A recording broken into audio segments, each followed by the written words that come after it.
drive for others. And at that time, I turned him down because Jim had given me my opportunity. And he was just him and his couple boys in an open trailer. And, we were, competing against the best of the best. And Jim got sick before the Copper World the next year. And I had no ride and no future. And so Tiffany and I agreed at the time that we'd still fly to Phoenix and we would try to get something. I called some of the owners back that I'd turned down. One was completely opposed and said, no, you turned me down. I moved on and said, okay. So Tiffany and I went and sat at the bar at the hotel where that owner stayed. And every night prior to them going to dinner, we were there. Every night when they came back from dinner, we were there.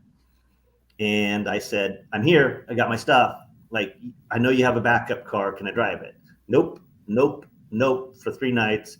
Finally said, let's warm it up in the morning. If it's fast, we'll enter it and you can qualify. So we were, I think, second fastest in practice. It was a car right from Chili Bowl. Just took the dirt tires off it, put some suspension in it, car that Ken Schrader drove at the Chili Bowl. And then put it in the field, 7th fastest, and went in turn 1 and the right rear suspension broke and I put it upside down through the billboards. And yeah, thanks to Flo, that video is accessible. So I've seen that. You've seen that one, right? That's my first upside down. Yeah. So from there, they didn't know what they were going to do. They had a driver. So Tiffany and I left every Friday night after work and drove down to California. I think we made 9 trips before I raced. And then Terry finally had another car built and I went down. So for 3 years, Tiffany and I would work a 40-hour week in Boise, drive 751 miles to Reedley, California, race in Southern California, sometimes on the California-Mexican border down at El Cajon and then drive back Sunday 31 times a year. Wow. So right? In a non-air conditioned Nissan Sentra. Oh man. You weren't cruising in it for 2 days, probably. You weren't cruising in a big old motorhome or anything. You guys were doing what you had. Right? I say all that. I mean, it really wasn't as challenging as it sounds. We loved to do it together. Luckily I had somebody by my side that was as committed as I was, or if not more. And it was a journey. And so from there, it was really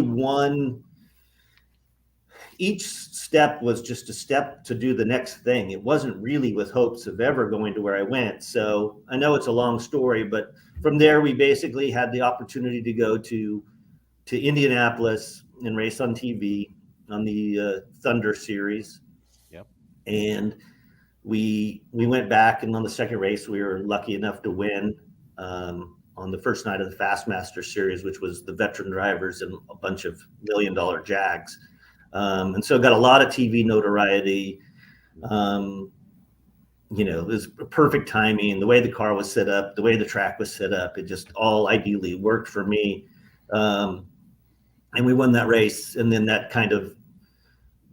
then it began to change. So we traveled and commuted back and forth just by flights and credit cards because nothing ever pays enough to make a career there. And so then the second year we decided we would sell everything we owned. And that literally meant selling everything we owned. We moved to Indianapolis with a 4x8 U-Haul trailer and our 2 cars. And wow. Tiffany worked at Indianapolis Raceway Park. I painted signs, helmet, did photographs, airbrush photo pictures, whatever to survive, and raced. I don't know. The one year I think I tested something like 18 or 19 different cars at Indianapolis Raceway Park, from sprint cars, midgets, Silver Crown cars, and then began to become, one of USAC's chosen ones when the IRL was formed. And then that started that adventure. So, right. That was a shot to go to the Speedway, crashed on the day of qualifying at 228 miles an hour. And then that sponsor decided They would love to go to the NASCAR series, which was a little bit more stable at the time. So up again, moved to Charlotte, North Carolina, Mooresville, North Carolina, and started a race team. And when we arrived, there was one truck in the 10,000 square foot shop, and we watched TV in the transporter. The laundry room was in the fab shop, and we lived above the race shop for the first year and a half. And we won our race in our 13th race at the NASCAR Craftsman Truck Series with an independent team against Childress, Petty, Roush. I mean, there were 72 trucks would show up, and you'd be 0.3 of a second off of each other. So it was fiercely competitive. I just want to jump in real quick. So we missed like 3 minutes. So some of our Facebook fans jumping on. It started a little late, but we're just want to remind everybody we're talking to Elijah and Randy, working through Randy's career. And I want to say the Thursday night, the Thunder Series, as a racing junkie back home, it was always, I don't know, obviously we did, but it was just that pride of, hey, that guy's, we watched him. It was that way for everybody. I think, Flo's doing a great job of bringing that back to where fans can connect with their local drivers. And, Thunder was, when you met, Danny Lawrence and Chocolate Myers from the old Earnhardt days, those dudes were fans. Like when they came to Indy, you were a hero to them. They loved it. Because they were in a race shop or a town that week for a race, and they didn't have anything to do on Thursday night other than watch maybe WWE, which was huge for all of them. But they would love Thursday Night Thunder. So they knew you, they knew your name, they knew, about you. And so that did a lot, obviously. It did a lot for Jeff Gordon. It did a lot for Stevie Reeves as a spotter, Mike Bliss, Ryan Newman, of course, Tony Stewart. Tony Stewart and I had the same little pub sponsor, and that's how we ate when we were in Indy. So there was a lot of ties. And we also want to let the folks watching know that toss down a comment, and we can, if you want to ask one of these guys a question, we'll try to get as many on there as we can. You got anything, Patrick, for Randy before we roll into some truck series, and then we're going to talk to Elijah a little bit? Yeah, well, okay, so I'm a Utah guy, right? So I didn't grow up watching the racing in Meridian. So I was doing my research, trying to find as many videos as I could. So I had some questions. Randy, of all the cars, trucks, all the vehicles that you've raced, this might seem like a dumb question, but to me, I care about this kind of thing. What to you was the best looking vehicle that you raced? Ooh, of my own, or the era of the car? What was the coolest, like this was the coolest, whether it was the paint scheme, the actual car, what was like for you, like this is the coolest vehicle I've raced? Because I was watching a video and I saw a 61 truck with a Dole sponsor on it, this bright yellow paint scheme. That was pretty awesome. Yeah. Terry Caves always had beautiful cars. The 2 car that, I know Stan's just sent a note from the Historical Society, and it's been there plenty. That's gorgeous gold leaf number 2. I hand lettered it, so I love that car myself. The original taupe truck for IWX was probably one of my favorite, mainly because it was so different, but also that was kind of the journey that, finally had made it, got a contract, got some, there. Dole was huge because, the really interesting thing with Dole is they provided 0 sponsorship dollars, but IWX was a produce hauler, and they thought if they put sides of Dole trucks in their bay, when people from Dole came to visit, they thought somebody else might know somebody that was higher up than them and work better deals. So completely leveraged play, and it worked incredible. It actually helped align with Kerry Agajanian was my agent.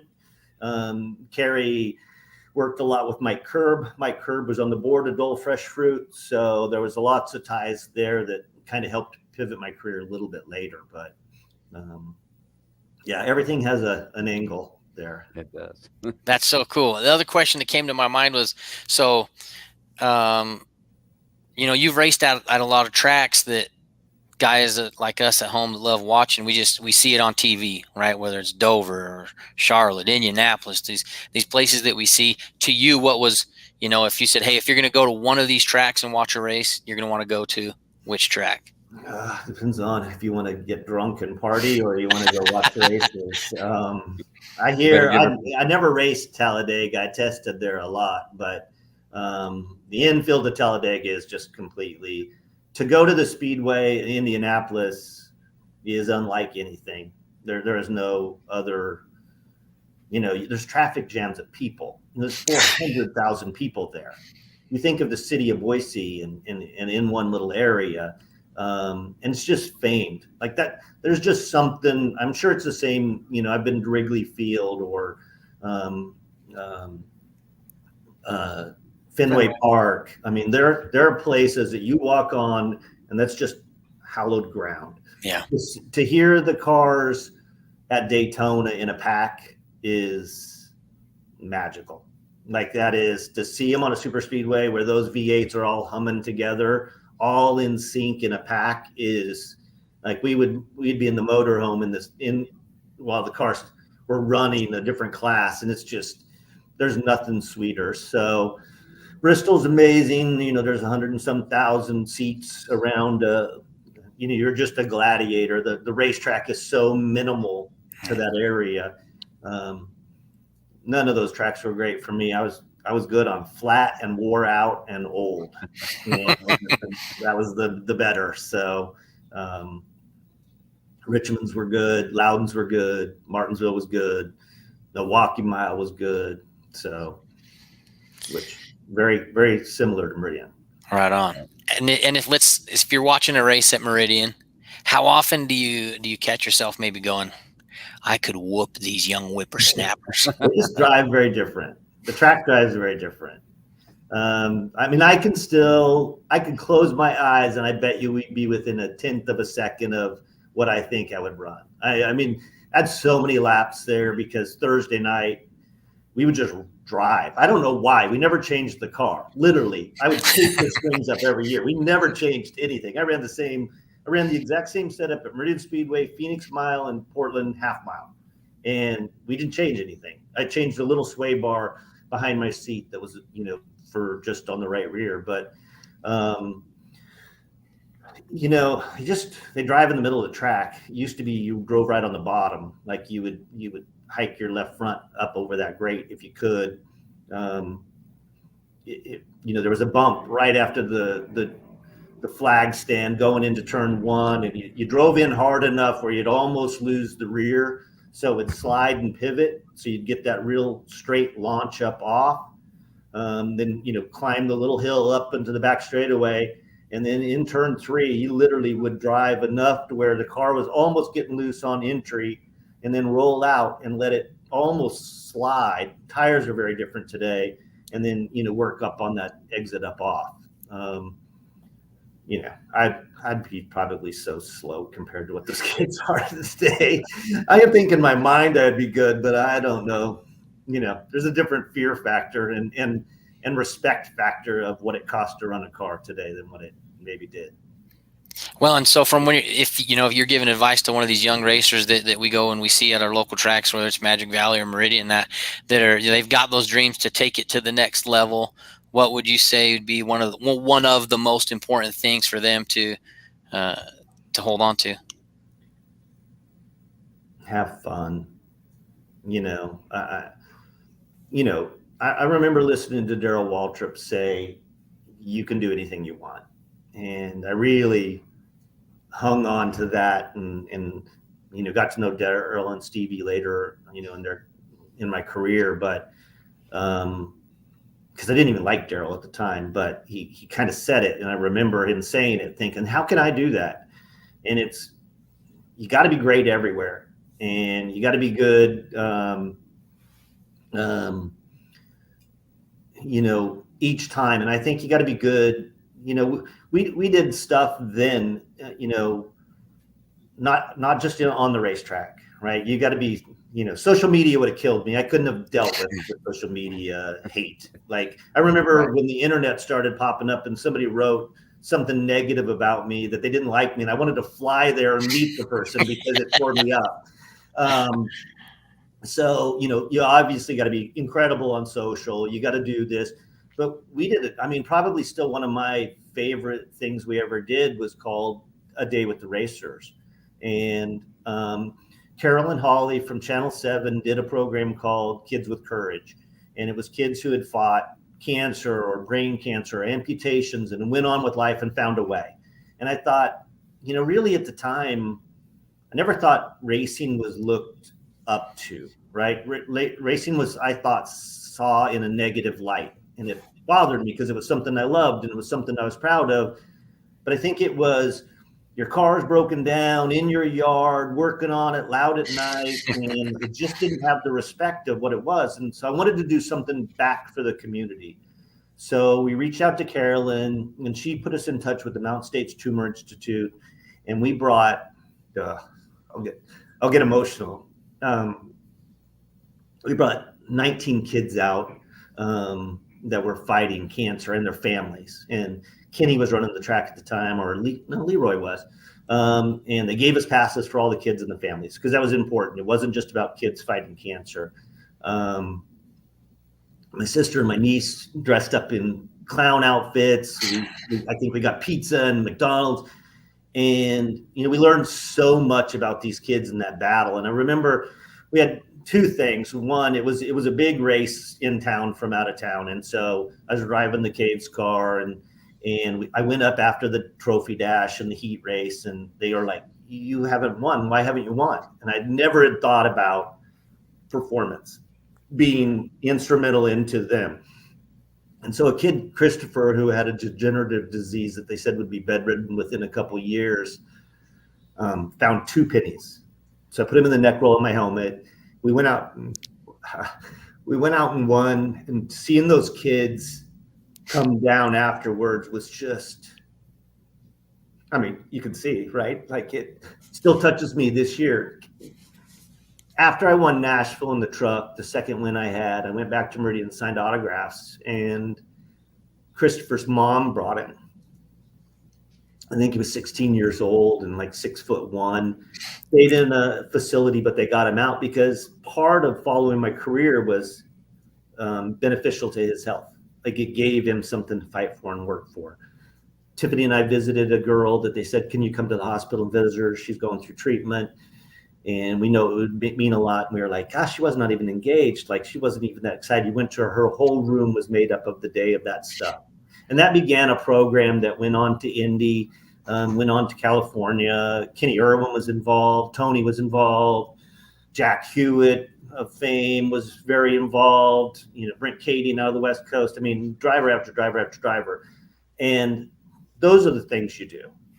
Those are the things that set you up to be sponsorship worthy, right? Sponsors, there's lots of drivers that drive on a racetrack really well. I mean, we see some of them, right? And they're complete idiots outside of the vehicle. They don't represent something. They lose sponsorship, and then they wonder why that happens.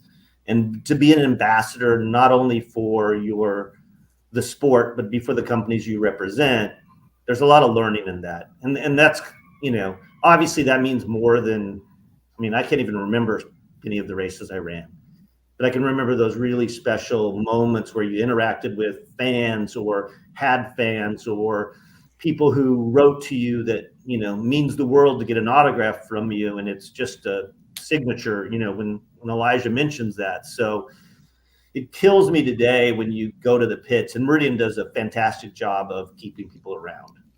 But, we go to Ventura, and I love, Jim Naylor, but all those young guys, man, their suits are off and they're gone when you go out after. It's like, as a fan, like, that's part of it. That connection to that guy sitting behind the wheel or that girl sitting behind the wheel, and having those conversations afterwards are the part of this sport that if we want grassroots to go and continue on with young fans into what NASCAR is fighting to keep, that's that connection.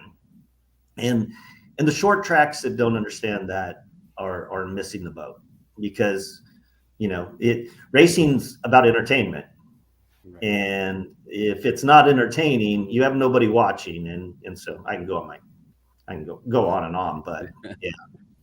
Yeah, that was one of the first things I noticed about a year and a half ago. Dan Breach asked me to come up and work an event at Meridian with Brent, and so me and the wife went up there. And of course, after the races were over, we go down to check out the pit party. And I remember looking over to my wife, and just being like, "I think everybody in Boise's here right now in the pits." I felt like there was more people there after than there was during the races. Yeah, it's pretty special. I don't know that there's any place like it. Chili Bowl maybe has something like it. Elijah went to the Chili Bowl this year, so yeah, first Chili Bowl this year. You can save me a seat next year. That's I'll try.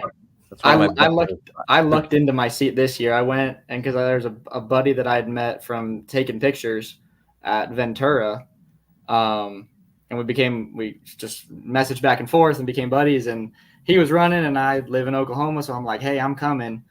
And unfortunately, like, his dad got the Chili Bowl flu pretty bad, and so he wasn't gonna be able to make it that whole night. And so they're like, we have a reserved seat. I'm like, so I was either gonna have to go and fight for a seat with the top row rowdies, or I was like, I know, like, here's a seat, and I'm like, let's go, we're good. And then I didn't leave that seat from D main on. I was planted. I was not moving. That was it. Yeah, and I mean, it's been something too. It isn't just. I mean, Adam and the crew do a heck of a job of getting the show in so we can get people in the pits. And but it's been Leroy and Kenny, and it's been a tradition.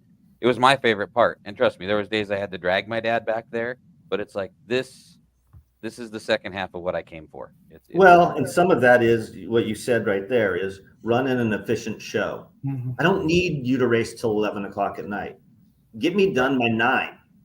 Like, you can pack it in, have the next class up and going. And I think it's the mindset, and forgive me, all the drivers.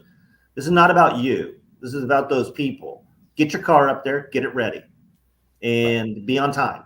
And the tracks that wait for a certain guy that's going to drag his feet and want to adjust air pressure a little bit more, that person sitting in that grandstand starting to look at their phone and wondering why they're there. And it just, flow, you see it all the time. Like, all the dead time down that doesn't need to be there is just, they're not selling enough sponsorship to keep me entertained. So, Elijah's flipping around from Racing America to Flow to, whatever might be on that night, trying to keep fresh content moving. So, right. Yeah. I mean, I find myself doing it, because I love watching all the other tracks, love seeing, the other drivers. But yeah, if you get stuck on a water truck for 25 minutes, I'm going to shoot over and find some racetrack I've never heard of. And if they're racing, that's where you're going to hang out. And that's the cool thing with Flow, that, on our end, we can tell the people that watch for 45 minutes or 45 seconds, if we have, you have one of those nights where things aren't going right and we're cleaning up the track more than we're racing on it, you can, with the technology, we can be like, okay, we need to figure something different. And I think Adam has stepped that up in the crew a lot. And, and you do get the people like, oh my gosh, it's just nonstop. It's like, yeah, but at 9:30, you've got 2+ hours to go back and still get a hot dog, still get something to drink, and, hang out and meet your favorite driver too. So I think it's a good thing. I'm historic. Yeah. I'm getting tired by that time. Right. Now we're starting to get old. I know. Yeah, no, Meridian does it like no other. Like on Flow, like, I'll be flipping races. I'll be Cars Tour, USAC, High Limit, whatever. Go to Racing America. They're running at Nashville. But if Meridian Speedway is running, I have to open up I have to open up my laptop to flip through, because I'm like, if I switch off of Meridian for a second, they're going to run a whole main event. And I don't want to miss it, because they run the show it's so good. Yeah. It's you're getting your money's worth. You're getting your entertainment. Absolutely. I mean, in the minute and a half that Patrick and I are interviewing the winner, we got to turn around, because we've got cars coming out of 4 for 1 at the line, Yep. And it makes good TV and it makes good entertainment at the racetrack too. Yeah. I love it. We all don't need 20-minute intermissions, right? Like the old days. I don't. No. So Elijah, so we got through the majority of Dad's career. Tell us about growing up, Randy Tolsma's kid. I mean, I know, obviously, the racing and the places you got to go. Just tell us a little bit about the beginning and this passion for the sport, and then we'll move into what's going on currently in your life. Yeah, well, it was.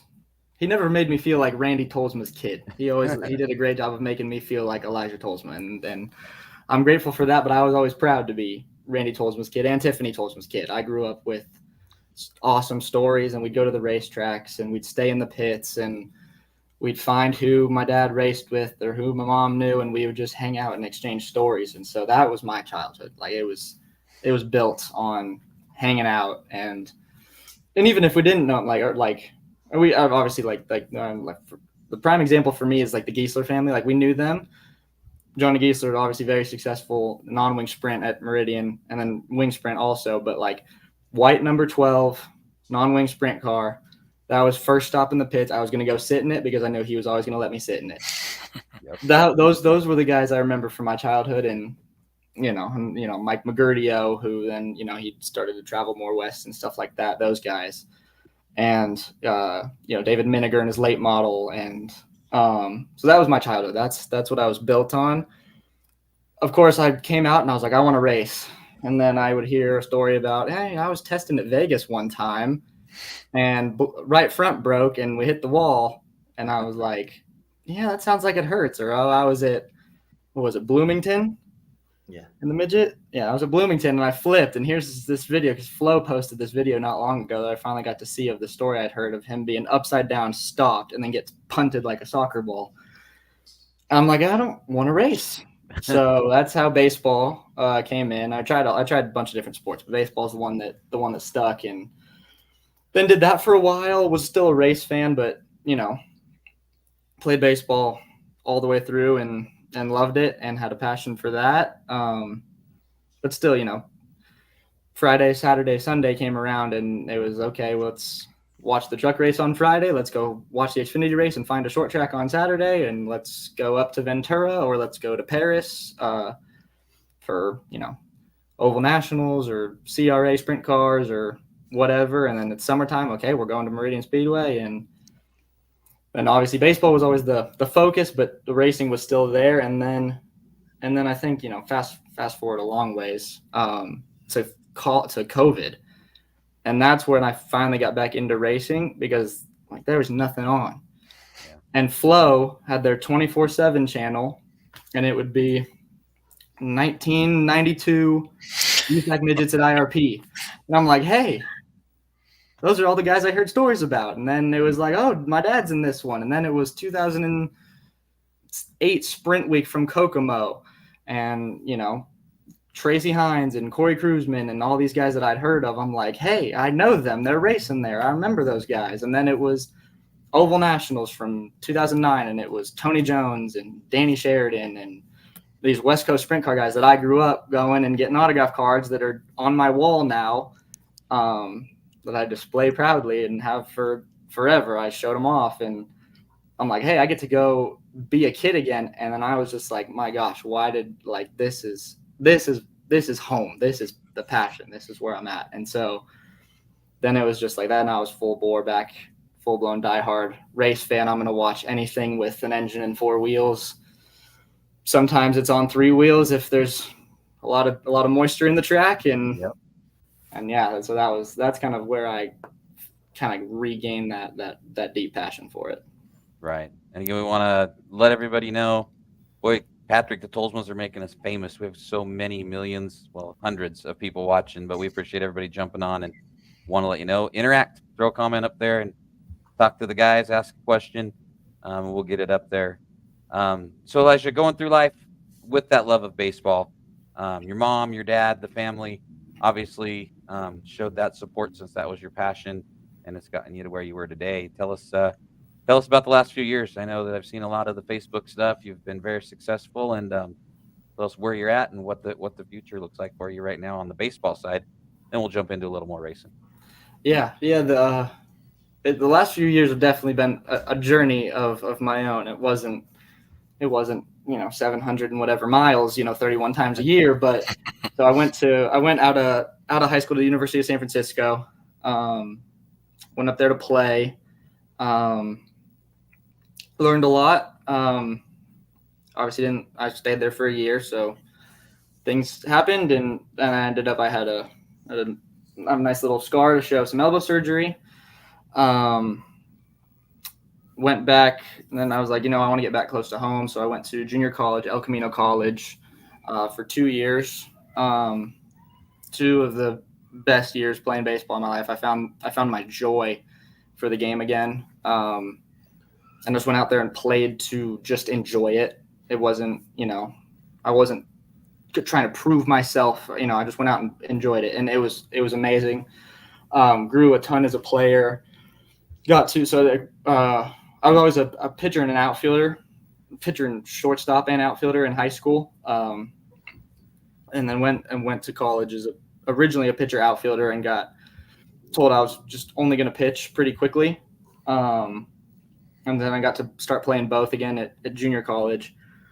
And then after the first year, I was like, I want to stay another year. And ended up being our starting center fielder, which was a ton of fun. And then, then going through the year, and we had a good year. We, made it through a couple rounds of playoffs and just had a blast. And so then I was trying to figure out where I wanted to go to school. And I was like, you know what, get me somewhere in the more racing part of the country. I wanted to go to the Southeast or the Midwest.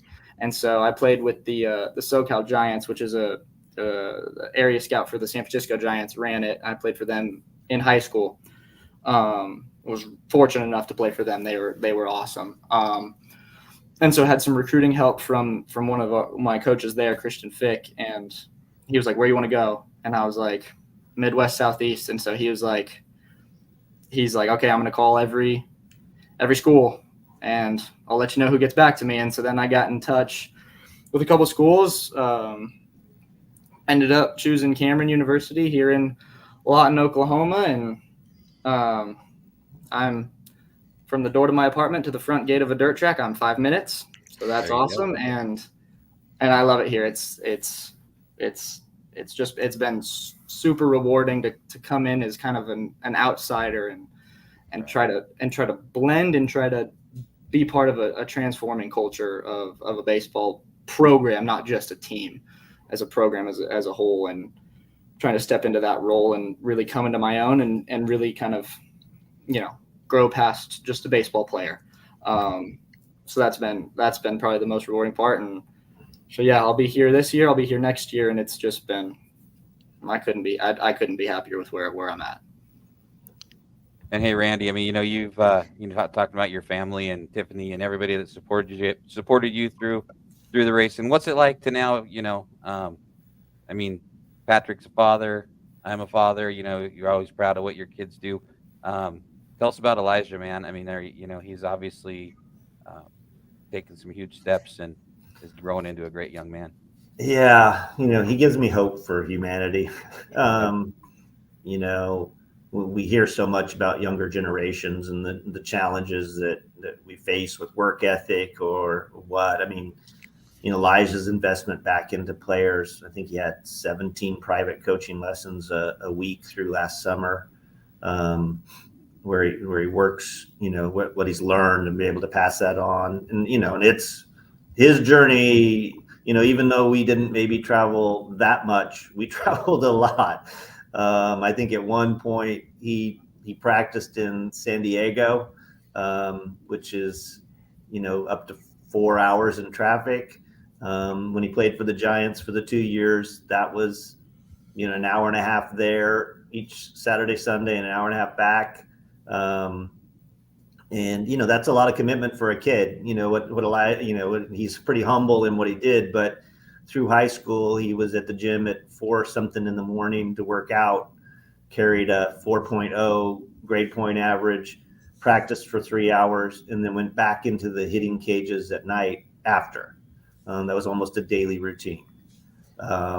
So, it like anything takes, a ton of commitment, and probably there more so than even racing, right? Racing can be, financially, you can make a lot of changes in a hurry by investment on your own. And that sport is, you better hit that ball or you better throw that ball incredibly hard or there's no hope. So,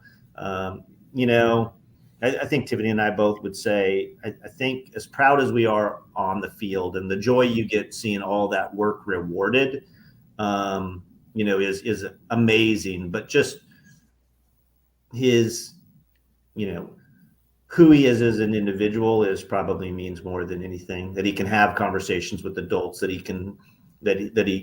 went to Oklahoma all on his own and is there making friends and going to the racetrack and building these relationships with others, in the racing world and doing all he's done is, obviously we're incredibly proud of him. I mean, anybody that knows me knows how proud I am of him. Yeah. So Elijah, photographs, pictures. I mean, you've got the baseball thing, you've got that commitment, but we've been seeing a lot of, your racing side, your passion. Tell us a little about what opened those doors. I mean, you've got some awesome opportunities at some different racetracks. Tell us a little bit about the photography first, and then lead us into some of these cool, like I told Patrick yesterday, poems, write-ups, life stories. Man, you bring it right out of all of our hearts and throw it out there. So just tell us about now the racing passion, and what you're doing with it. Yeah, well, yeah, you called them like poems, whatever, on the thing yesterday. I'm like, I've never really thought about what they even are. I guess they could be poems. I don't really know. Never thought of myself as a poet, but I was like, I don't really know. I just write them. So yeah, the photography thing, it was interesting. I'd always loved, we'd go to car shows. Like Dad and I would go to car shows, and we'd come home, and Grandpa and we'd go to car shows, and I would. Take pictures on my phone or before I had a phone, ask for my dad's phone. Hey, can I take some pictures? And I just enjoyed it. And I would take them and I would put a filter on them. And I was like, that's cool. And I just do that on the phone for a while. And then, I started, on Instagram, started following different guys' photography accounts at races. I don't want to butcher his name. Ted Malin, I think. He does a lot of Cars Tour stuff. Mm-hmm. And then there's another one, Accent Media, that does, or Ascent Media. Could be, I don't want to get that wrong either. But they do a lot of sprint car stuff, open wheel stuff, and I'd start following them. I'm like, gosh, those pictures are those are cool. I'd love to be able to do that. And so at first it happened, I think it was Diamond Cup 2019, 2020-ish, I think. And I just took my phone to the track and I went to the pits early and tried to take different angles. I could get up really close to the tire and stuff. And I was like, okay, this is fun. And then I made a trip to Nashville to visit my girlfriend, because she goes to school at Belmont University out there. And I went to visit her, and she had a camera, and I'm like, hey, can I take your camera to the races? They're like, oh, yeah, sure. And so I shot, and I sat up in qualifying, and they were coming out of 4, and I could get my camera up over the fence, and I was shooting them, and I was like, okay, I had a blast, and it was so much fun. And so I did it. And my first post on I started a photography account a while of just the ones I'd taken on my phone, Mm-hmm. and then just kind of forgot about it. And I was like, okay, I'm going to redo it. I'm going to come up with an account name and do this. And this was just kind of a fun thing for me to do. And so I launched it. And my first post was the Rackley War Pro Late model number 26 at Nashville Fairgrounds. And it was Cole Williams was driving it. And I posted it, and he liked it. And I was like, that's cool. I'm a part of something now. I've been a fan of the racing community. I belong to the racing community now.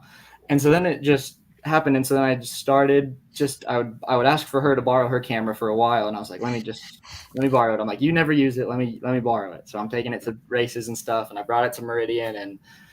And then for Christmas, finally, I asked for my own camera. And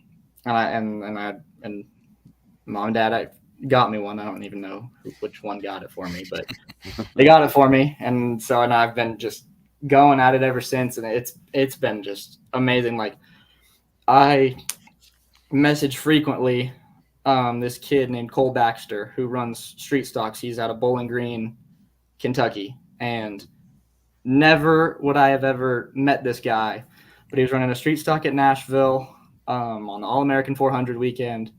I took a couple pictures. I didn't even think they were great pictures, to be completely honest, but I posted them and I tagged him, and we talk all the time now. And he actually put this was 2 years ago. And then this past year, he's like, hey, if you print out a sticker with your photography account logo, I'll put it on the car. And so he put it on the car for All American 400, and I have a picture of me with the sticker. And I'm like, that's the coolest thing. And just meeting different people, it was like, you know, I always loved going and talking to the people who knew my parents and knew my family. And they were like, we know, oh yeah, like, oh, and I can introduce myself. And I'm like, hey, I'm Randy and Tiffany Tolsma's son. I'm like, oh yeah, especially at Chili Bowl. That was a blast, because I'd see all these like Mike Bliss and Stevie Reeves and Kevin Briscoe, and I was like, hey, even Matthew Dillner, I got to go introduce, and I was like, hey, I'm Randy Tolsma and Tiffany Tolsma's son, and they were like, oh my gosh. And so like that was super cool. But then I was able to meet people. I would go out to Ventura and Logan Mitchell, the kid that I told you about, Chili Bowl, and Tom Dunkel, who runs Sprint Car, and he's very involved in growing West Coast sprint car racing and kind of bringing that back right now. And I got to go meet these people, and it wasn't because they knew who I was. I got to go meet them, and it was me building this relationship, and it was like I felt like part of the sport. I wasn't just an outsider that liked it. I was part of it. And so, I just got really invested into it, and and I go and I move here, and I get to go to Lawton Speedway and meet all these new people who have no idea anything about me. They're just like, this is a kid walking around with a camera and a old racing t-shirt and a backwards hat, and he's taking pictures. And they're like, and so I'd go up and I'd take, and they're like, hey, where can I find these? And I'll be like, oh, I have an Instagram, I have Twitter, I have Facebook. And so I got, and getting connected with those people. And it was cool to build relationships about people who share the same passion that I do. Because I was growing up in Southern California being a baseball player. All of my friends, all the people I know, they like baseball.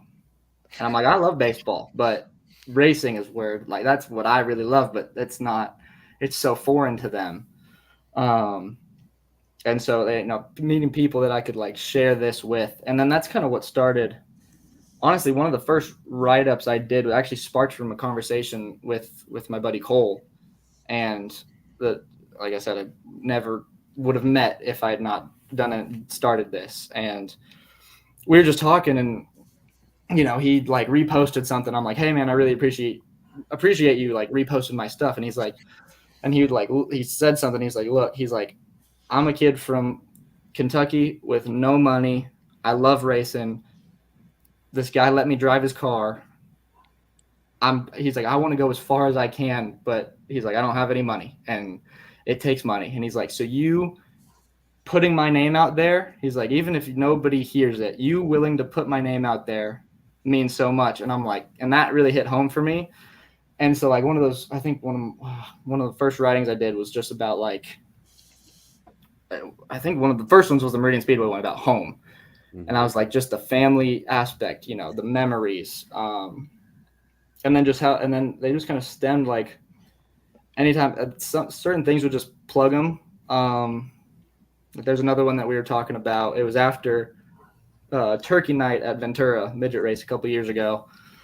Then we were talking about like just how sad it is that, drivers are just, they don't stick around anymore.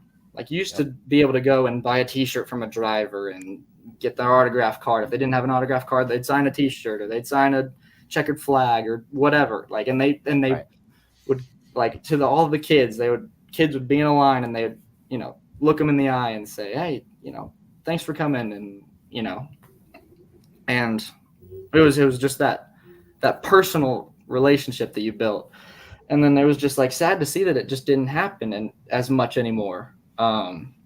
And so I like just wrote, I was like, I'm so thankful that I got to experience those things. And so that's what kind of stemmed then starting to like put those thoughts and those memories and all that stuff into writing. And, I never really liked writing. I had a teacher my senior year of high school that was like, "You're a really good writer." And I'm like, I don't really like it. I'm like, but that was because I never got to write anything. I had to write, a reflection on Jane Eyre. And I'm like, I don't care. I didn't even read it. So I'm not, Right. I'm like, this is what it is. I don't care about Jane Eyre, but that, and I was like, okay, I'm like, okay. And then I would write something and I wrote the first one. I'm like, I enjoyed that.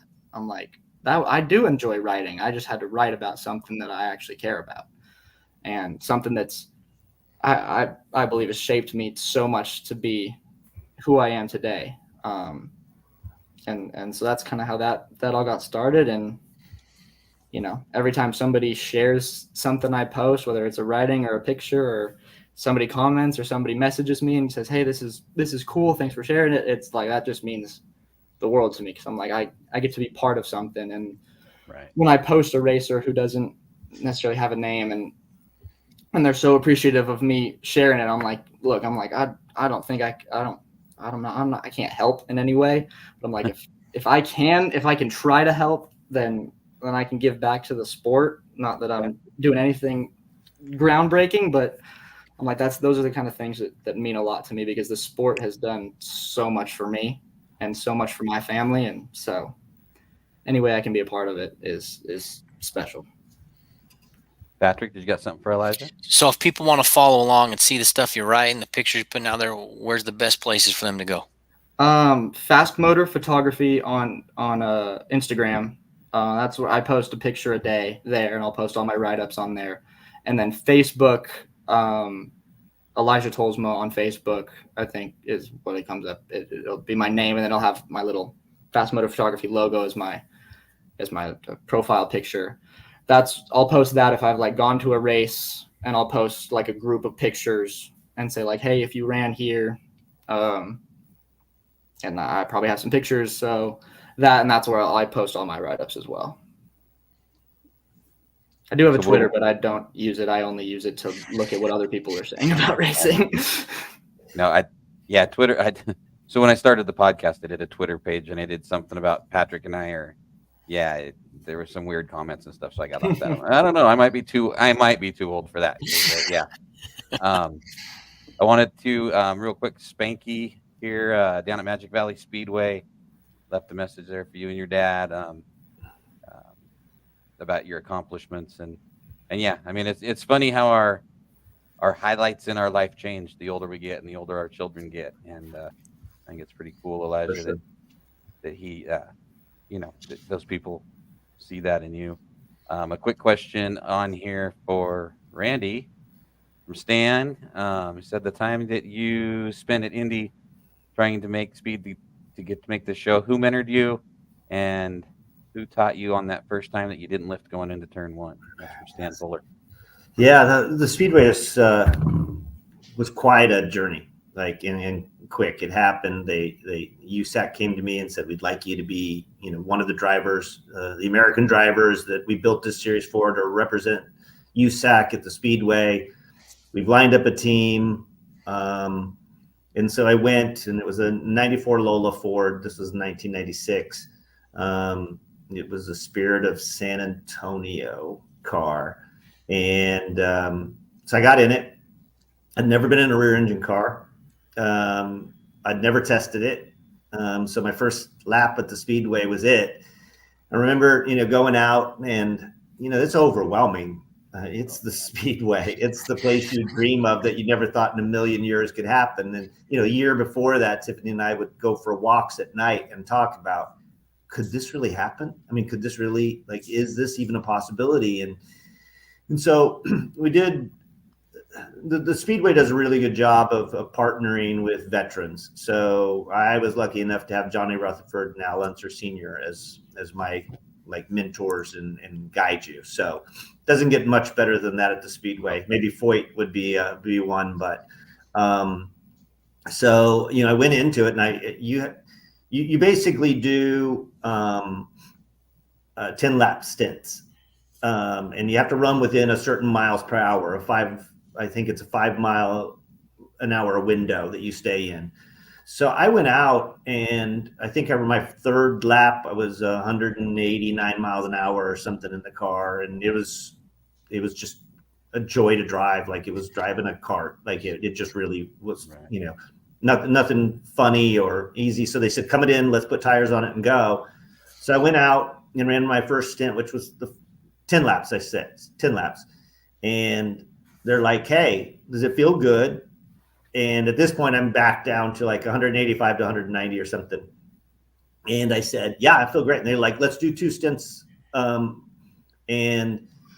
And I said, okay. And so, I'm 20 laps, and they're like, hey, do you still feel good? And I'm like, I feel great. Like, and they go up 5 miles an hour more and run another 10. So I ran 30 laps, which was a whole fuel run, and felt good. So they came in, put tires on it.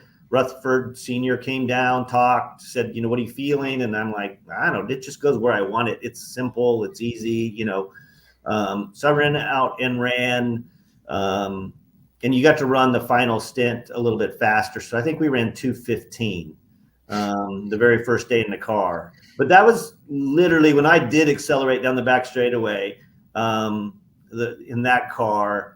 That's the first time I ever felt power.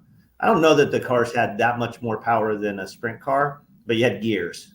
And so when you're grabbing second, third, fourth gear, like going down the back straightaway, and it pushed you back in that seat, you were like, whoa. So at 200 miles an hour, you're a football field a second, to give you perspective. That's when I realized I needed to start wearing my glasses, because I couldn't look far enough ahead to see where I was going. So I did all of that, and everything was good. So I went through rookie orientation, and Lynn St. James had Lifetime channel and sponsorship, and that team was partially owned by a female, and they really wanted the female to drive. So Lynn got the primary car, and I went to a backup. Backup was an 83 Ilmore that they retrofitted a Buick V6 in. It did not arrive until the last weekend of qualifying. And at 184 miles an hour, that car was the scariest thing I ever drove in my life. Was it? Like there was no feel. There was no responsiveness to changes. I couldn't, the turbos in the V6. I mean, back then you ran a tube into your ear, so you knew if you popped, the turbo popped off, the pressures popped off. Oh. And we were just off. But the cars also don't work until they're aerodynamically sound, right? So you need to be at 190 plus for the aero to start working. So at 180, the car's up and not working, and none of the geometry is right. So it's just you're in this awkward state that you have to continue to push forward. So we get to Sunday, and we're not fast. And we decided part of the turbo thing is a problem. They're making wholesale changes. They're changing front wickers and rear wickers at the same time. They made a mistake and put the lefts on the rights at one point. Everything was going wrong. So we went out and magically found speed. All of a sudden the car came to life. The engine came to life. The car settled down. I went into turn one at 228 and didn't come out of turn one. Literally thought I'd died, because it started to spin. I started to correct it real quick, and then I hung on. And it took so long because I was so late in the corner that I was spinning really down. I was doing Danny Sullivan kind of spin, if you remember that. Mm-hmm. Yep. And then I opened my eyes because I thought I had to have crashed. So I had to have died at this point. Like this is taking way too long to hit anything. And I was going parallel with the wall. And then so it just sideswiped. So it didn't hit very hard. I went into the infield care center. Billy Boat, I think, was on the pole, and he had crashed practicing that day. Billy was there. His wife, he was alone. His wife, Tiffany, wanted to go there. There was contract arguments because some of the sponsorship was with me. I was supposed to go to Bryant Heating and Cooling car for the next year, but I had to get through rookie orientation. So they wanted me in another car. immediately, where the team I was really contracted with said, no, we want him for next year, so we're not allowing him in it. It was a back and forth, and Tiffany and I just said, I probably damaged my career more, that I shouldn't go jump in the next car. It hadn't been up to speed. Once I watched that car try to qualify, I wished I would have, because it would have been a miraculous day to jump in it, because I think it was capable of making the show. And then that was it. We went to Las Vegas, and I remember asking Tiffany to pray that it wouldn't start, because I'd never driven something so evil in my life. I think we ran 250. I think we ran 221 at Vegas, we were actually quite fast, but it would step out and it would take me all the way to the wall to save it. A rear engine Indy car at wide open speed to be stepping out. So the sponsor that kind of came on board, it was really quick story. The sponsor that ended up the Old Fresh Fruit truck, IWX Motor Freight truck, when I went to the IndyCar, they said, hey, do you have any kind of money? And I said, I've never had money like that. And they said, well, if you could find $68,000 for an engine rebuild, it would be fantastic. And so Open Wheel magazine was how you read about racing, wheels, open wheel, or speed sport. And then there was an article in Open Wheel magazine about IWX Motors Freight and Danny Drynan and midgets, and they were tied and they were trying to go to the speedway, and then they kind of had a falling out, so they were out. So I looked up in the magazine, found the owner's name, then called information, found out where he was, what terminals he at, and asked if he would sponsor. So he went to the speedway with me for an engine rebuild, and then he funded the testing, and then came and basically said, this car's not safe. I'm not putting the money behind it for you to go on. Find a better car or a better team or whatever, and I'll sponsor it. And then that's when a truck opportunity came, and I said, hey, you want to be part of a truck thing? And he said, if you want to own a truck team, I'll just own. If you want to go truck racing, I'll own the team. And we started Express Motorsports, who went on to win multiple championships with Mike Bliss and Travis Quapple, and after my little run. So right. Yeah, that was the speedway. That was it. So I was one of you guys who got to crash there. That's kind of where I didn't get a starting 33 ring, but I got to do something that not everybody gets to do. So. Not everybody gets that opportunity, right? Yeah. So Elijah, we heard from your dad. For you, now that you're in the passion of racing and you get to see, thankfully to YouTube and Flow Sports and all the stuff where you can see some of the stuff you met. I mean, how cool is it now that you can look back at that stuff that you didn't remember or didn't get to see, being the passionate race fan that you are, and knowing that, hey, I know that guy right there, right?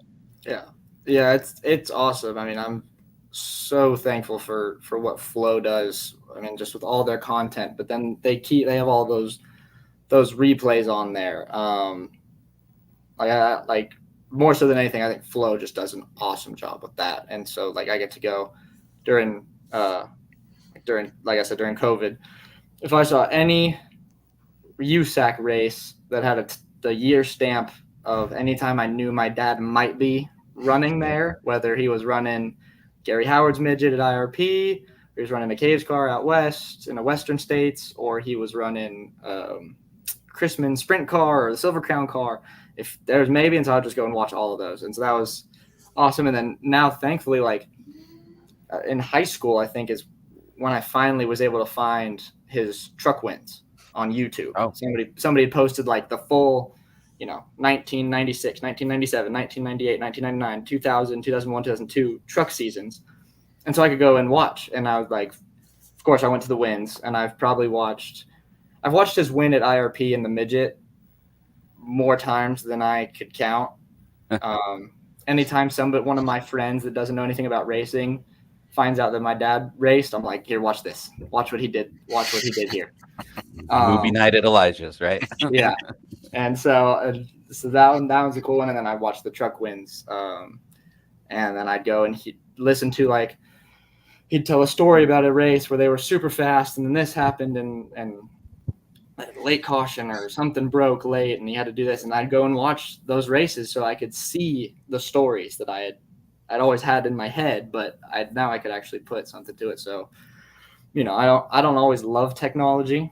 I think there's a lot of bad, but that's a rant for a different time. But Right. there are some great things that have it's allowed me to connect with his career that I get to go, yeah, like, hey, I heard about that. Hey, I know who that is, and I know the guy under the helmet on that, and that's really cool. Right. Do you have anything else, Patrick? I interrupted you with the comments because they were coming in so fast I was losing them. No, it's all good. That was just going to be my thing. Is I would have been, I'd be walking around campus like, oh, did you see? That's my dad. No big deal. Or I know that guy. Yeah, you don't know him, but I do. So, but also with what Brent and I do with the announcing, that's one of the coolest things is to be able to, we can kind of hear maybe through the radio or whatever, get a little perspective of what's going on behind the scenes. You get the story, and to be able to see the race side of it too. To put those two together, it's really a unique thing.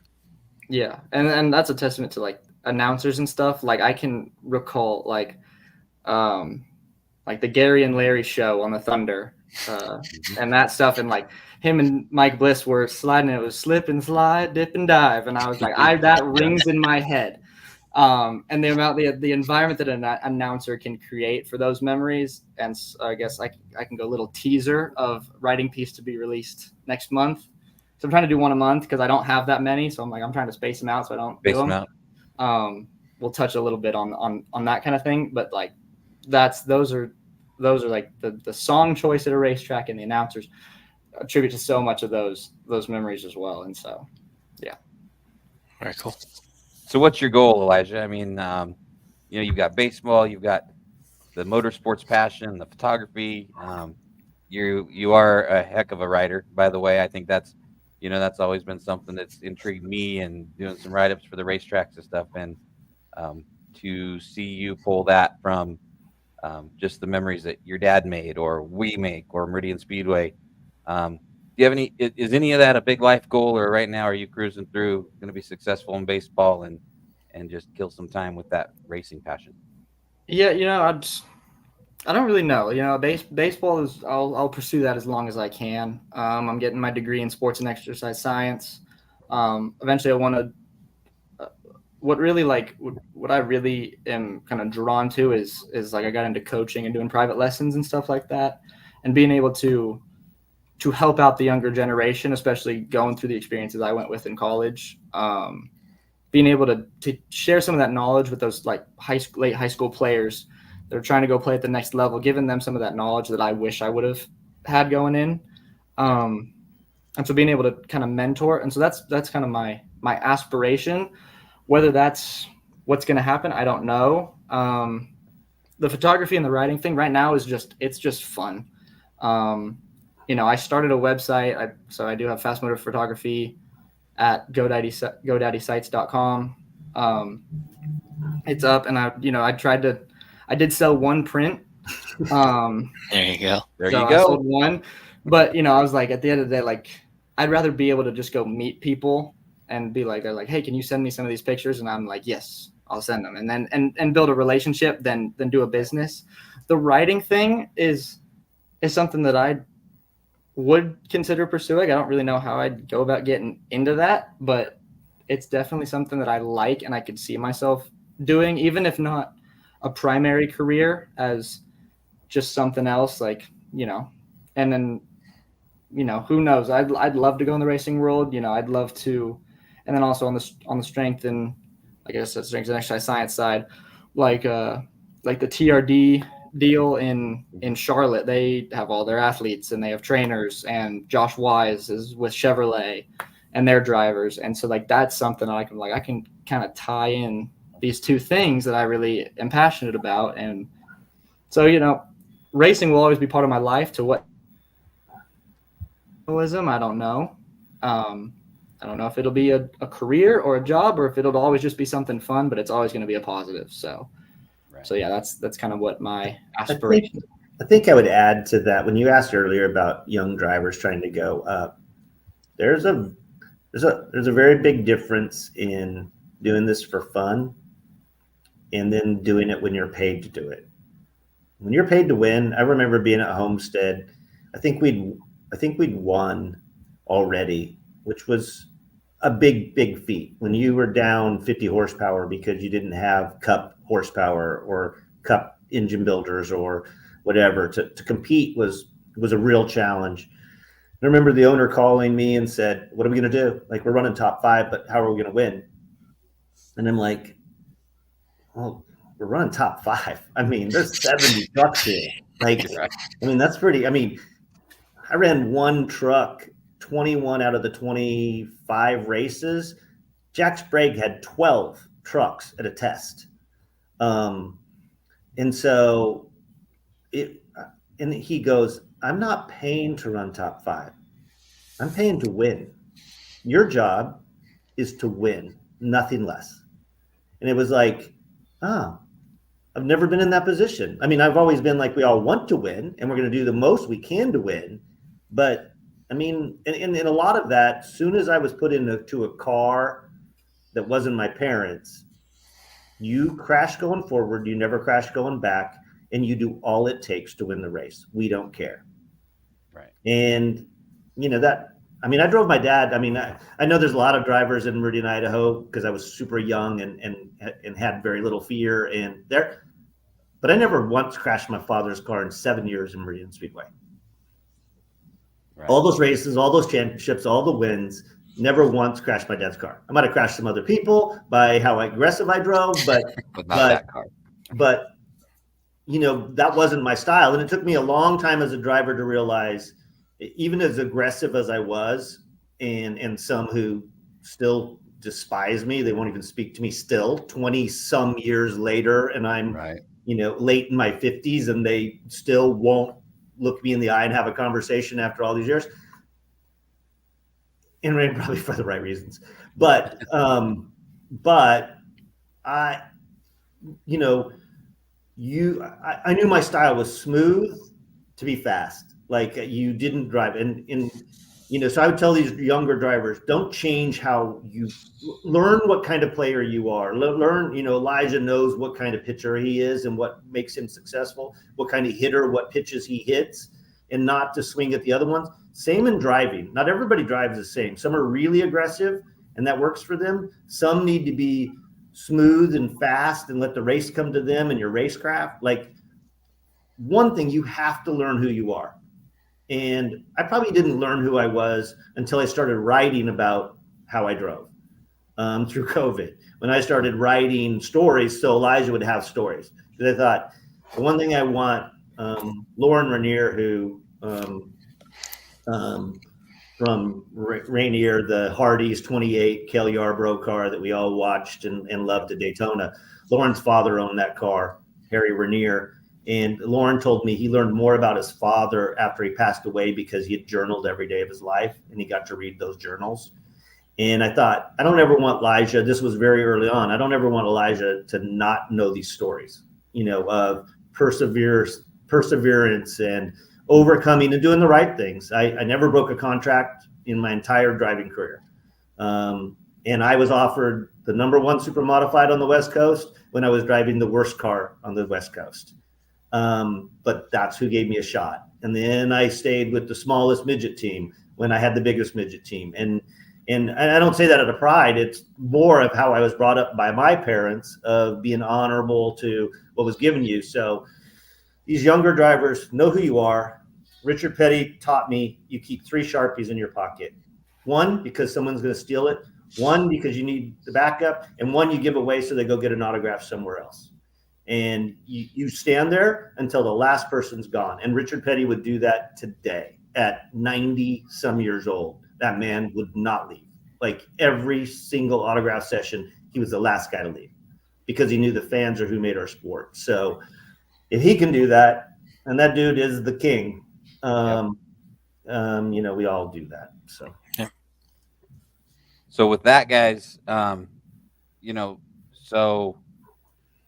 like we've all talked about, and life just flies by us, and throws us all kinds of, curveballs and everything.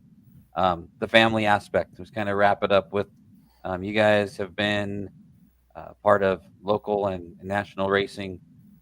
What does the family mean to you? I mean, I know, especially in the last couple of years, we've lost a couple people, and with illness and all these things that we all struggle with every day.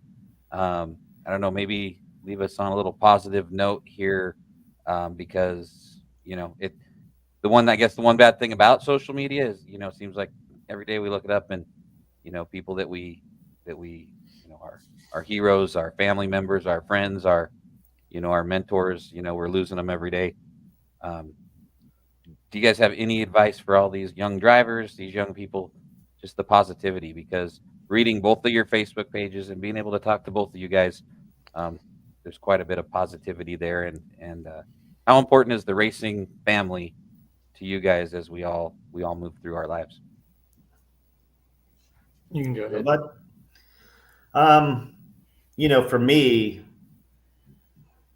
I don't have many friends outside the racing world.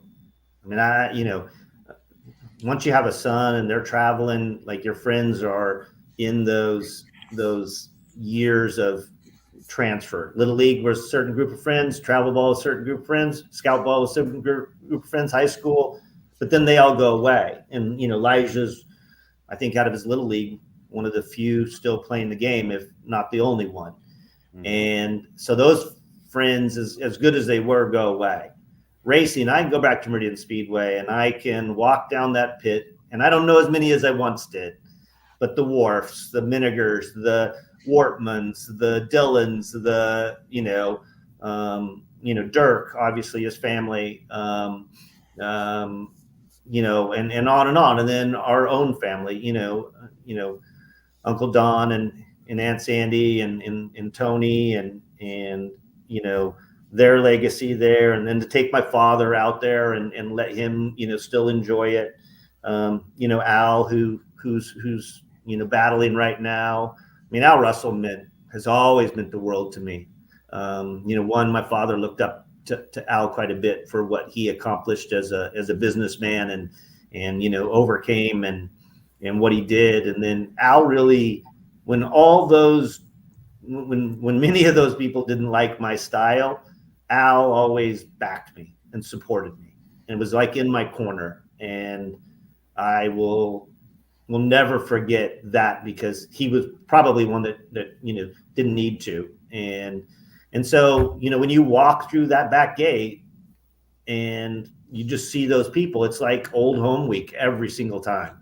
And I don't know where you go to have that in the world. I know I don't go anywhere to have it. And so Elijah, for me, him developing these friendships that are way outside the rounds of us, right? Of Tiffany and her friendships she's built, or Amy Walsh, who was my PR. Her first job was with us at Daytona, has been with Jimmy Johnson through the 7 championships, and she's VP of communications for Legacy Motor Club. And so Elijah has ties to all of these, but he's built these friendships now that are probably deeper and greater, solely on his own. So, it always upsets me when you see the people so unhappy at the race, because we're there for the fun of it. Now, I get it. I was a helmet throwing, glove throwing, little tantrum, not a pretty kid. There wasn't a lot of good about my young youth, how I behaved. So, because I wanted to win. And so I get that. But at the end of the day, make sure you have fun, because I'll guarantee you there's no driver at the cup level that is having as much as fun as any driver racing Meridian Speedway. I can guarantee you. I've had a million conversations with, the drivers that people love, the Harvicks, the Schraders, the Jimmy Johnsons, the Tony Stewarts. Tony Stewart's having more fun running Top Fuel right now than he ever did running Cup, because nobody cares. We went to Pomona last year and Tony is in the back and nobody's around. And we spent an hour hanging out. And so, that I got to tell everybody I got to hang out with Tony I Stewart. could go on with a million stories about hitting golf balls to the water tower, to racing the old ambulance around the track, the dirt truck, I think it was a 54 Ford, where we would be full of the clay and we would race that thing around with no lights on a Thursday night. Nothing. Kids don't do any of that stuff. Don't do it today. That's where family was built. Right. What about you, Elijah? You're on the younger side of it, but you've obviously already had a lifetime of memories. Like your dad said, you're making a ton of your own as well. Yeah. It's like you said, there's really is nothing like the racing family. Like you go to baseball game, football game, something. It's like, yes, you're all there to watch that, but you're a fan of one team, you're a fan of the other team, and you both like the sport, but it's kind of whatever. Right. Gosh, you can go to a race and everybody, and I really don't know what it is about it, whether it's the knowledge that like, okay, like this is racing is a dangerous sport, and so everybody just kind of has that appreciation for it, or what. But like you go to a race and everybody is, it's just welcoming. I obviously got to grow up with it, and I'd go, and then like now I go take pictures and I can go, talk in the pits with the Wharfs, or like Rob Grice I spent probably 45 minutes just chatting with this past year, and Colton Nelson, because of the family ties with that family. And like I can go talk to these guys because they know the family and we've been around for so long. But then it was like my second race, I got to go to Lawton Speedway, and my roommate, he went with me, but then we had a baseball party that night, and so he went to go hang out with some of the boys, and I was like, you're not getting me away from a racetrack. So I hung out there, and I was just sitting there just watching, just by myself, and just enjoying it and loving it. And here comes this older guy, probably about my grandfather's age, and he comes up and just starts chatting. He's like, hey, I've been coming here for this many years, and I got to see Steve Kinzer drive here and all that stuff. And it's like, you don't get that anywhere else, like coming up to a 20, 21, 22-year-old kid, just chatting. And then I was like, and I get to go, and I can go up to anybody, and we're all there for that reason. And there's a lot, especially with social media now, there's a lot of negative. There's a lot of people who want to just complain about what's wrong with the sport. But I always go back. I love following Matthew Dillner, because he always seems to have something positive to say, and he's a big voice. Yep. He has a big following, and so seeing his positivity for the sport, and just how much, and then there's nothing like when a driver gets hurt, or God forbid, like hurt bad, or even loses their life. How much that family comes together, I think one of my first experiences was when Dayson Pursley got hurt real bad running a midget, and I was like, I gotta buy a T-shirt because we got to support. And they had the whole USAC, like the benevolent fund, or people making donations, and they just raised all this kinds of money just because people are so tight knit in that community, and there's nothing like it. It's just such a special atmosphere when you go to a track. It's just an environment that you just immediately feel welcomed into, whether you've never been there or you've been coming there for 50, 60 years and your family name is established. But like showing up my first time, dude, I get to go to my first racetrack. I get to go to I-44 Speedway, and just have people just come up to me and say, hey, and then we just start chatting about racing because we were both at a racetrack, and that was it. And that was that simple. And it was just, there's nothing like it. And seeing when that racing family comes together it's magical. It is. I mean, even Patrick, joining us at Magic Valley last year for the first time. Even on our side, it's the people, in my, you run up the bleachers and I see, Randy Tolsma and the family sitting there, or Big Jack Armstrong, who was an announcer that I looked up to that we lost a few years ago. But, it's like, these are people that, that you look up to, you want to be like, and then all of a sudden, next thing you know, it's like they're a part of your family anyway, So, guys, I appreciate you coming on. Sorry to take up your evening, but it's been really cool. Like I said, Elijah, I the write-ups and just honestly making me old again, but just watching you grow up on your mom and dad's Facebook pages, and then getting to see the stuff that you're doing now. um, it's awesome. And whether it's a career or just something you do for fun for the next 50 years, uh, from all of us over here at Meridian, keep it up. And of course, anytime you come home, which is Meridian, we'll let you in the gates. We'll let you in the booth. Maybe you can fill in for Patrick and I one day. We'll get you up there, and instead of watching Flow, we'll put both you guys on Flow. But yeah, you're doing a heck of a job, buddy. And it's been cool to watch it. And Randy, same for you, man. I loved watching you race. And then, like I said, seeing you there in the stands and going through all the stuff that all of us have went through the last couple of years.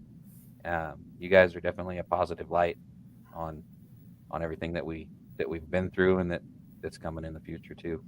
You got anything, Patrick, for these superstars tonight? I think we pretty much hit most of it. It's just been a pleasure. So I appreciate you guys' time. Thank you.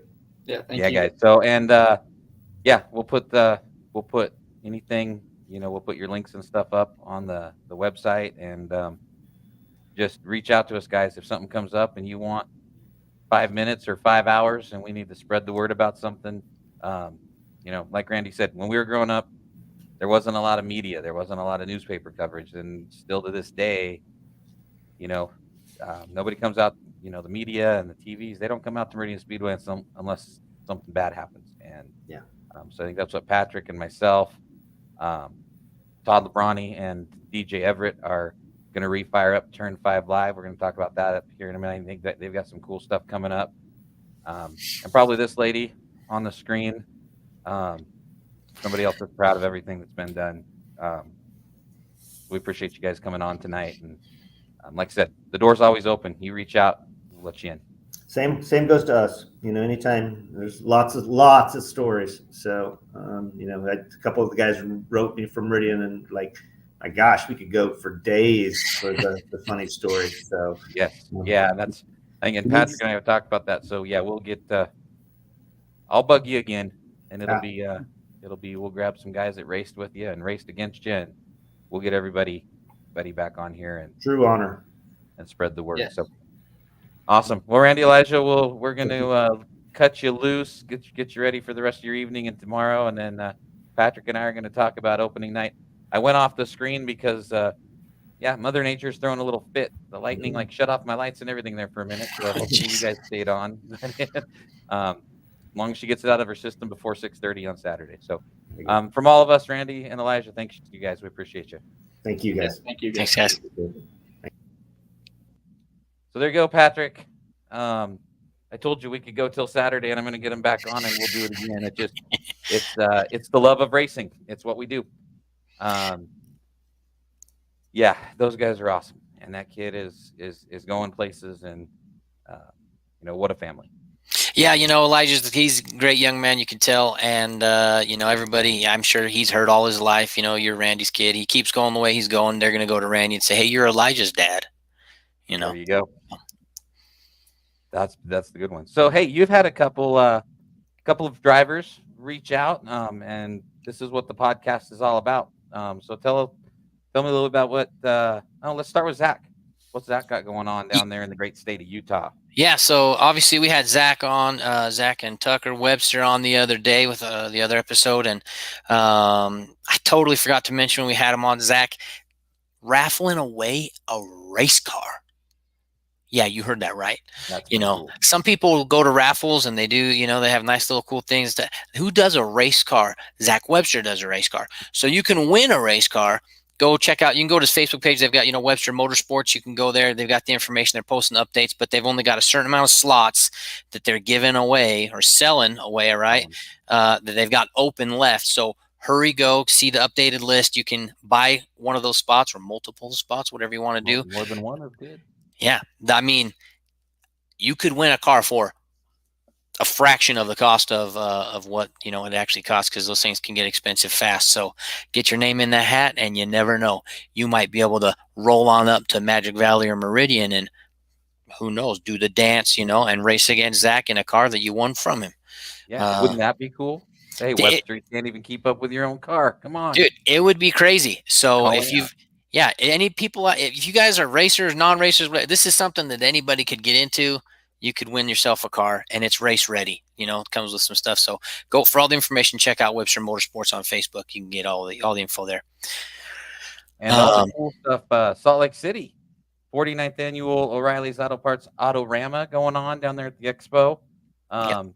And one of our future guests and favorite drivers has some cool news down there too. Yeah, so every year down here, Autorama down at the Expo Center, everybody in Salt Lake knows about it, and Natalie Waters going to be down there. We love watching Natalie race, and so it's kind of the event. She takes the opportunity to, is going to show off the car for the first time. She got B Graphics helping her out with the wrap and the livery on the vehicle. So if you want to she showed a sneak peek on social media, just a little picture, right? And it makes you just go, that's going to look really cool. But if you want to see the whole thing, we'll be the first to see the whole thing. Check her out at the Autorama. Going to be down there. So it's Friday, Saturday, Sunday this weekend. And Natalie, we try to help out. As Randy was saying, it a big part of racing is doing the things that are, helping out with different causes and things that are the real important things in life, and so one thing that Natalie is taking part of there, she's promoting, it's a Race to End Bullying campaign. So what a great cause to support. So Natalie's all in on this. You should be too, because bullying is stupid. So they're selling hats, they've got stickers and things like that you can sell. It's going to help the campaign. So if you see her at the Autorama, buy a hat, buy some stickers, whatever you want. I'm going to get one. We'll get one for you too, Brent, Yep. So I always like a good hat. I've seen the hats. They look real nice. Right. So stop by, see Natalie Waters, new looks of the car, see what it looks like, be one of the first there to check that out. And you can support a good cause too by helping with the End Bullying campaign. So make sure you see her at the Autorama, and if you see her at Magic Valley or Meridian Speedway, they'll have the hats and all the goodies there too, so you can help out whenever you see Natalie Waters this season. Yeah, I know that's been an important thing for her, and it's cool that she's still a part of that. Sprint car race is only a couple weeks away. That's awesome. April 13th.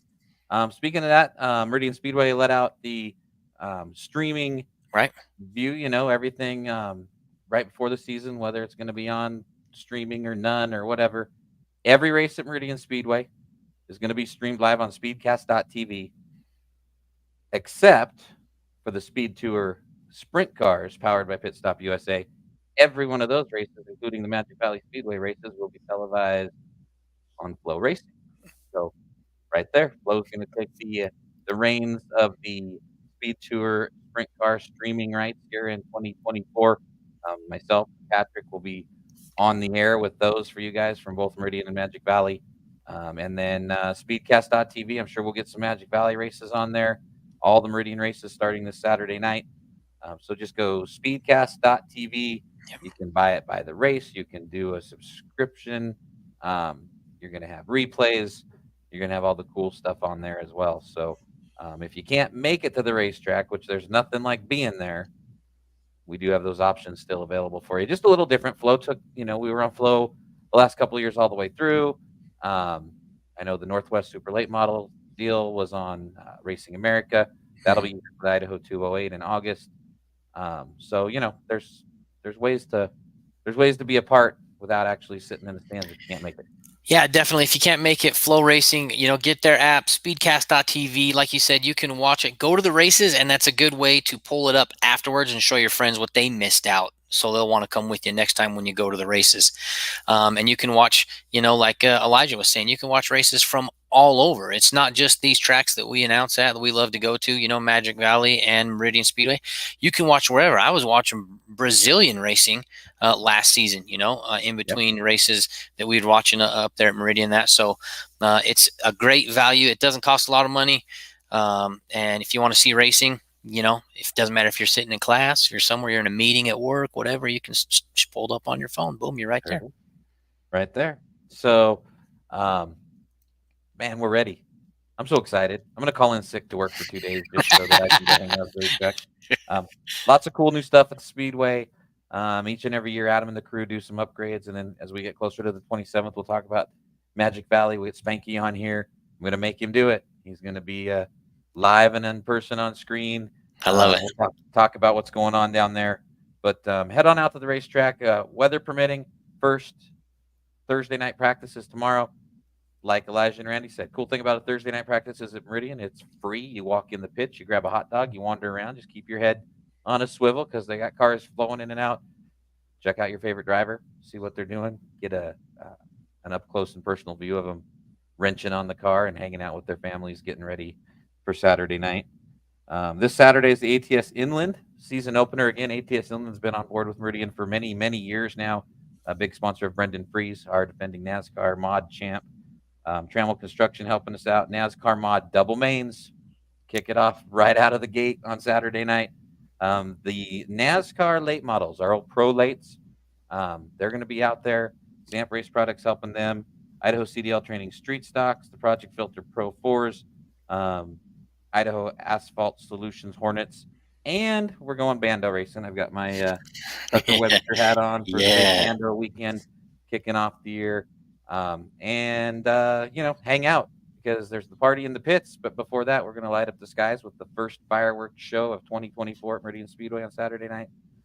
Adam and the crew have been working their tails off from daylight till sundown and even after. So go out there, support them. You might have to buy a sweatshirt, but don't worry because we got them. They're there at the track. They're nice too. They're good ones. Yes, our friends at Riverside Embroidery hook us up with. Oops, wrong side. This backwards camera thing makes me look a little slow, but I got today. But yeah, man, Randy Tolsma and Elijah Tolsma were just on our show. That is awesome. I appreciate those guys. I do know that my good buddy Todd Lebrani, I know they lost Sam Newcomer, a big part of their podcast. They've got, they've said there's going to be some stuff upcoming. Head over there, see what Todd and DJ are up to too. Love those guys like brothers. And when they get closer to their announcement of what's coming up, we're going to shift the airways over to those guys and let them roll for a bit too. Because, like I said, there's never enough promotion, public media attention for our drivers. So if 4 or 5 of us get on here and spread the word, let's make it happen. Let's get everybody going. I love it. So next week we'll get on. And then that just puts us one more week closer to you firing up the mic at Magic Valley on April 27th. We'll be down there with you. Flow Racing will be there because the Speed Tour winged sprint cars will have their second race already. I think. Are they on that opening night? Yes, they are. Yep. Yeah. So they'll be here on the 13th. And stop by, check out Natalie Waters. Don't forget to buy a spot for the Zach Webster Modified. I'd buy it just because I like orange and black. I mean, it's a good-looking car. That's a good-looking car. I'm going to take this to Meridian Speedway when Randy comes into town. This is my Randy Tolsma truck. That's so cool. All these years, I haven't got an autograph on it, but I'm going to. Yeah, man, that's it. We kept everybody. We pushed people joining on. We had, over 250 people there for a little bit. And we're going to keep finding the guests like Randy and Elijah and keep talking racing as long as you guys want. If you want we've got some of the sponsors rolling down on the bottom. If you want your business mentioned on the podcast, just get in touch with us. It's not millions of dollars, but maybe help us buy some batteries for this wireless microphone, or maybe a grounding rod so when the lightning hits outside my windows, I don't go off the air. But yeah, we just want to help you guys out. Performance Science and Graphics, Idaho CDL Training, Western Cargo Services, just a few of the cool sponsors that have said, hey, let's get racing out there. I know we'll get Walking Sombrero Tacos, the taco truck at Meridian. Taco Todd, he always loves to be a part of the podcast too. Have you ever had a Walking Sombrero taco at the Meridian Speedway yet, Patrick? I know you've only been there a couple times. It was one of the first places I went. Yeah, we're getting them on. Yep. I'm gonna get Taco Todd. He's a good friend. When we did the podcast years ago, he walked in with it. Whoa, I want to do it, and we put him on there. And I think this headset I'm wearing was Taco Todd's $40 that he handed me that night. So anything to keep this thing going, and promote racing and Meridian Speedway. before we go, Randy brought it up, and not a lot of info, but we all do want to send out our thoughts and our prayers for a speedy recovery for Dirty Al Russell. He's a longtime racer at Speedway, obviously part of the ownership group, having some health issues. He's going to pull through. We just want to send out our thoughts and our prayers to Al. We love you, buddy. I tell you what, you want to hear a guy with stories. Next time you're up here, we'll corner Al. And some of them are not made for audiences, but they are Al Russell stories. We all love that guy. So thoughts and prayers to him. We know you're going to pull through, and we'll be waiting in turn 3 when he gets back. You got anything else? You ready to go? The races on Saturday. I'm looking forward to it, man. Yeah, I'm ready. I'm just itching to get in the minivan and cruise up with the family. I just telling the kids tonight at dinner, like, man, we're right there. Racing season's back, baby. It's the best. Right. So we're just looking forward to it. So for everybody that's watching this right now, whether you're a longtime race fan and you've heard us at the racetracks, you've been out there a bunch, or it's your first time tuning in, thank you guys for taking your time out to watch, whether it's live or if you're watching the replay later on. Thank you guys, and we appreciate you tuning in. Yeah, and again, we missed about the first 5 or 6 minutes, but we tried to regroup. Just because it's computer issues, and it might have had a little bit to do with, the lightning trying to strike the house while we were getting this thing started. It's, lightning strikes when I walk into church. I never thought I would try to do it when I was sitting in my house. So, but yeah, so for Patrick and I, Randy and Elijah Tolsma, love you guys. Thanks for coming on. Best wishes to my good friend, Al Russell.